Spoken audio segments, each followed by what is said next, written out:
ఒక తండ్రి, ఒక కొడుకు, ఒక స్నేహితుడు. ఏపీలో ఇప్పుడు కొత్త స్టోరీ నడుస్తోంది. ప్రశ్నించేందుకు పుట్టిన పవన్ బాబు కోసమే వచ్చాను, ఆయనతోనే ఉంటాను అన్నాడు. ఇప్పుడు చిన్నబాబు తెరపైకి వచ్చాడు. ప్రశ్నించే గొంతుకు నేను తోడవుతాను అంటున్నాడు.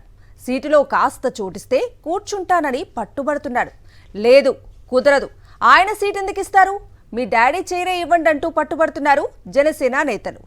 ఎన్నికల ముందు చెట్టాపట్టాలు వేసుకుని తిరిగిన టీడీపీ జనసేన నేతలు అధికారంలోకి రాగానే ఆధిపత్య పోరుకు తెరలేపారు. కబ్జాల నుంచి కాసుల వరకు ఎక్కడైనా తమ పంతమే నెగ్గాలంటూ పట్టుబడుతున్నారు. నువ్వెంత అంటే నువ్వెంత అంటూ ఒకరిపై ఒకరు దాడులు చేసుకుంటున్నారు.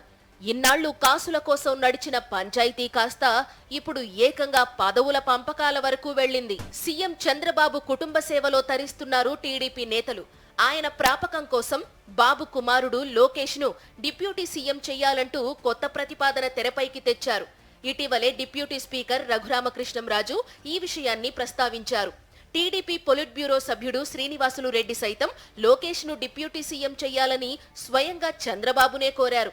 అయితే శ్రీనివాసులు రెడ్డి ప్రతిపాదనను తాను సమర్థిస్తున్నానంటూ ఎమ్మెల్యే సోమిరెడ్డి చంద్రమోహన్ రెడ్డి ట్వీట్ చేశారు.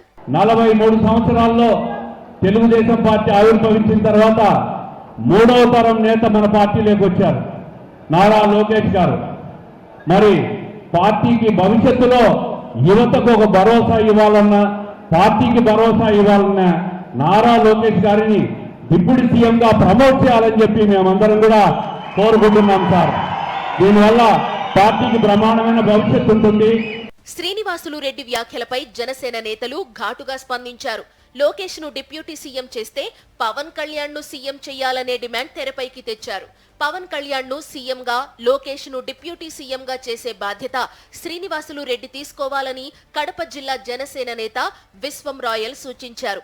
అంతేకాదు, చంద్రబాబు కేంద్ర మంత్రిగా వెళితే బాగుంటుందని మరో సూచన కూడా చేశారు. టీడీపీ కడప జిల్లా అధ్యక్షులు శ్రీనివాసరెడ్డి గారు లోకేష్ గారిని ఉప ముఖ్యమంత్రిగా చేయాలని ఒక కోరిక కోరారు. ముఖ్యమంత్రి చంద్రబాబు నాయుడు గారి సమక్షంలో చంద్రబాబు నాయుడు గారు కేంద్రంలో, పవన్ కళ్యాణ్ గారు ముఖ్యమంత్రిగా, లోకేష్ గారు ఉప ముఖ్యమంత్రిగా ఉండాలనేది కడప జనసేన నుంచి మా కోరిక కూడా.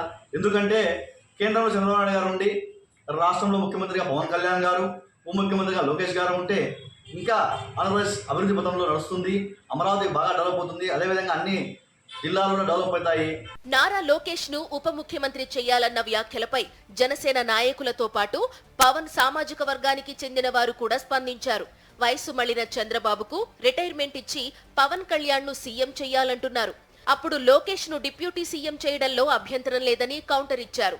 మీరు చెప్పినట్టే నారా లోకేష్ గారిని ఉప ముఖ్యమంత్రి చేద్దాం, ఉప ముఖ్యమంత్రి పవన్ కళ్యాణ్ గారిని మనం ముఖ్యమంత్రి చేద్దాం, ఆయన ఉప ముఖ్యమంత్రి చేద్దాం, ఈయన ముఖ్యమంత్రి చేద్దాం. ఎందుకంటే చంద్రబాబు నాయుడు గారికి వయసు అయిపోయింది, ఆయన చాలా పెద్ద వయసు అయిపోయిందని చెప్పి మీరు కూడా చాలా దాంట్లో మీడియాలో మాట్లాడుతున్నారు. ఇంత ముసలి వయసులో కూడా ఆయన ప్రచారం చేస్తున్నాడు, అన్నింటిలో యాక్టివ్గా పనిచేస్తున్నారని. సరే, ఆయన రిటైర్మెంట్ ఇచ్చి ముఖ్యమంత్రిగా పవన్ కళ్యాణ్ గారిని, ఉప ముఖ్యమంత్రిగా నారా లోకేష్ గారిని పెట్టాలని కూడా మేము కూడా కోరుకుంటున్నాం. నారా లోకేష్ బాబు గారిని డిప్యూటీ సీఎంగా చూడాలని సంతోషం, మాకు కూడా అదే కావాల్సింది. అలాగే కొణిదెల పవన్ కళ్యాణ్ గారిని కూడా ముఖ్యమంత్రిగా ప్రమాణ స్వీకారం చేయించాలని కూడా మాకు యువతకు అందరికీ సంతోషకరమైన విషయం. వీళ్ళిద్దరి పరిపాలన చాలా చక్కగా ఉంటుంది. అసలు పవన్ కళ్యాణ్ లేకపోతే కూటమి అధికారమే వచ్చేది కాదంటూ ఘాటు వ్యాఖ్యలు చేస్తున్నారు జనసేన నేతలు. అటు టీడీపీ, ఇటు జనసేన నాయకుల మాటల యుద్ధంతో కూటమి మధ్య విభేదాలు తారాస్థాయికి చేరుకున్నాయి.